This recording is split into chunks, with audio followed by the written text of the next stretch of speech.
গাছ থেকে পেরে একদম টাটকা কামরাঙ্গাগুলো কিভাবে নষ্ট করে আমি কামরাঙ্গা মাখা বানালাম সেটাই তোমাদের সাথে আজকে শেয়ার করব। কিন্তু এই মাখাটা এত এত বেশি মজা হয়েছিল বলার বাহিরে। এটা বানানোর সাথে সাথে সবাই তো চেটে পুটে একদম খেয়ে শেষ করে ফেলছে, বিশ্বাস করো গাইস, এত বেশি মজা হয়েছিল।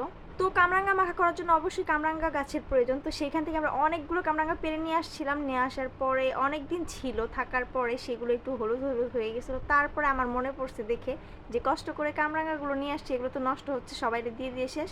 আর অল্প কয়টা আছে, তো আমি ভাবলাম এর ভিতরে এগুলো ভর্তা করে সবাইকে আমি খাওয়াই। তো যেই ভাবা সেই কাজ, কামরাঙ্গাগুলো আমি সুন্দর করে ধুয়ে তারপরে ওই সাইডের ওইগুলো চোকলা টোকলা ফেলে সুন্দর করে কেটে টেটে নিছি। আর মরিচ নিয়ে নিছি, অনেকগুলো ঝাল ঝাল মরিচ নিয়ে নিছি। এর মধ্যে আমি একটুখানি সাদা বিট লবণ, সরি সাদা খাবার লবণ আর একটুখানি বিট লবণ দিয়ে দিছি। তারপরে এটা ভালো করে কসলায় কসলায় মাখায় নিচ্ছিলাম। কাঁচামরিচগুলো লবণের সাথে ভালো করে গলায় নেওয়ার পরে সেখানে একদম দেশি যে কাসুন্দ আছে সেইটা একদম দিয়ে দিছি বেশি বেশি করে। এরপরে কিন্তু কামরাঙ্গাগুলো হাত দিয়ে কসলায় কসলায় একদম মেখে নিছি, হালকা হালকা রসও কিন্তু বের হয়েছে। আর এই যে রসটা হালকা, এটা কিন্তু খেতে এত বেশি মজা লাগে, হালকা একটু টক মিষ্টি, মানে কি বলবো, অসাধারণ খেতে। আমি বানানোর সাথে সাথে সবাই তো অনেক মজা করে খাইছে, আর সবাই ভাবতেও পারে না যে এত বেশি মজা লাগবে এটা।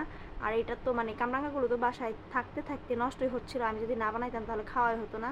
আর আগে যদি জানতাম যে কামরাঙ্গা মাথা এত বেশি মজা, তাহলে তো এগুলো একটা ফেলে দিতাম। দেওয়ার কারণে কিন্তু এইটার টেস্ট আরো বেশি বেড়ে গেছে। দেশি কাসন্দ হওয়ার কারণে নাকে মাঝে মাঝে ঝাঁজ লাগতেছিল আর অন্যরকম একটা মজা লাগছিল। যাই হোক, আজকের ভিডিওটা এই পর্যন্তই। তোমাদের কাছে কেমন লেগেছে অবশ্যই কমেন্ট করে জানাবে।